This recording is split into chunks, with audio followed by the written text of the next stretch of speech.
भाई, मेरी स्कूल की सबसे सुंदर बंदी ने ना सारे टीचर्स और स्टूडेंट्स के सामने मुझे एक दो बार नहीं, पूरे 7 बार रिजेक्ट मार दिया। सिर्फ इसलिए क्योंकि उसने एक एस रैंक वाली बर्फ की जादूगरनी यानी एलिमेंटल आइस मेज की शक्ति अवेकन कर ली थी। और यहाँ सब के सब मेरी डिवाइन स्क्रॉल सैक्रिफाइसर क्लास का मजाक उड़ा रहे थे। बोल रहे थे एकदम कबाड़ और घटिया क्लास है। इस क्लास का सीन ही ऐसा है कि भगवान को जितनी बार बलि दोगे, खुद की उम्र कम होती जाएगी। अब तक का सबसे तगड़ा सैक्रिफाइसर भी सिर्फ 25 साल जी पाया था। स्कूल का प्रिंसिपल, जो पहले मेरे से बड़ी बड़ी उम्मीदें लगा के बैठा था, वो भी अब मुझे स्कूल से लात मार के निकालना चाहता था। लेकिन इन बेवकूफों को क्या पता था कि मेरे हाथ एक नंबर का गॉड लेवल टैलेंट लग गया है, आई ऑफ इनसाइट। इससे मैं देवताओं के मन की वो बातें देख सकता हूँ जो वो किसी को बता नहीं सकता। तभी मैंने ऊपर आसमान की तरफ देखा, जहाँ खून जैसे लाल बादल छाए हुए। आम लोगों को तो वहां कुछ नहीं दिख रहा था, लेकिन भाई, मेरी आंखों के सामने नीले रंग के ट्रांसपेरेंट कमेंट बॉक्स तैर रहे थे, जैसे यूट्यूब का लाइव चैट चल रहा हो। वहां गॉड ऑफ थंडर लिख रहा था कि धत्त तेरी की, मेरे नए आईफोन 30 प्रो मैक्स की बैटरी फिर से फुस हो गई। जो भी मुझे एक पावर बैंक लाके देगा, उसे मैं आसमान से कड़कड़ाती हुई बिजली का तगड़ा वरदान दूंगा। वहीं एक देवी कमेंट कर रही थी कि यार, आजकल लेट नाइट तक शोज देखने के चक्कर में मेरी स्किन की वॉट लग गई है। कोई अच्छे ब्रांड का हाइड्रेटिंग फेस मास्क दिला दो, बदले में नरक की आग यानी हेलफायर दे दूंगी। गॉड ऑफ वॉर कह रहा था कि बोर हो रहा हूं यार, कोई बिल्ली लाके दो ना सहलाने के लिए। जो बिल्ली लाएगा उसे गॉड ऑफ वॉर का असली आर्मर गिफ्ट कर दूंगा। भाई, मैं तो एकदम सन्न रह गया। आंखें मली और फिर देखा, पर वो कमेंट्स सच में वहां चल रहे थे और लगातार अपडेट हो रहे थे। मेरे पूरे शरीर में करंट सा दौड़ गया। जहां बाकी लोग देवताओं को खुश करने के लिए अपनी जान दांव पर लगा देते हैं, वहां मुझे साफ साफ दिख रहा था कि उन्हें चाहिए क्या। गॉड ऑफ थंडर को एक पावर बैंक दो, देवी को फेस मास्क दो और गॉड ऑफ वॉर को एक बिल्ली। फिर तो ये सारे भगवान मेरी उंगलियों पर नाचेंगे।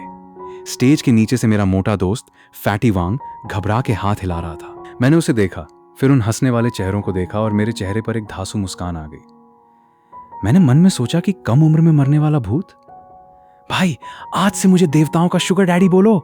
तभी वहां का रईस ज्यादा झाव लई मेरे फटे पुराने कपड़ों को देख के मजाक उड़ाते हुए बोला कि अरे, हमारे एसएसएस लेवल के सूरमा जी अभी तक मरे नहीं क्या? क्यों, डंगौन में जाना है क्या? इस भाई के पैर पकड़ के भीख मांगोगे तो सोचूंगा।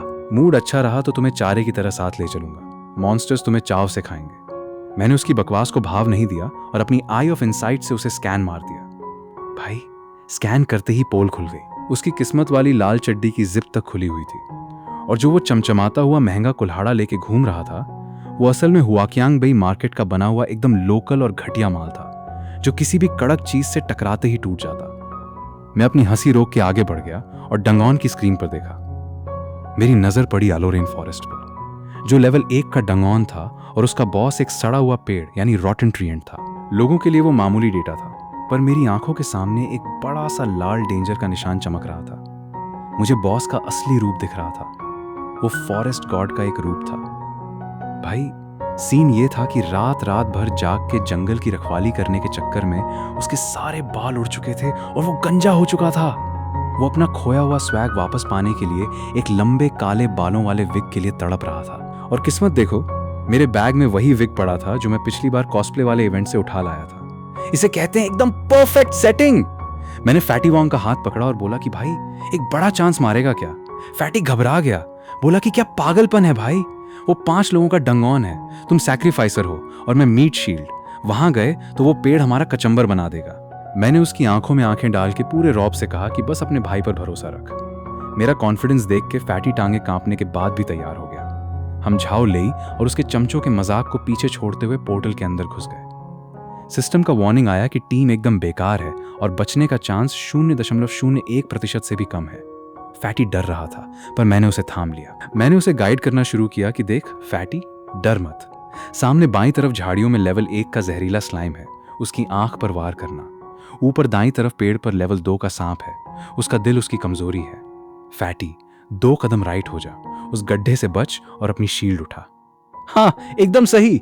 और सुन, आगे वो जो फल दिख रहा है ना, उसे गलती से भी मत खाना, नहीं तो 3 दिन तक लूज मोशन हो जाएंगे। भाई, ये तो ऐसा था जैसे मैंने गेम में कोई हैक लगा लिया हो। हम सारी लड़ाइयों से बचते बचाते सीधे बॉस के कमरे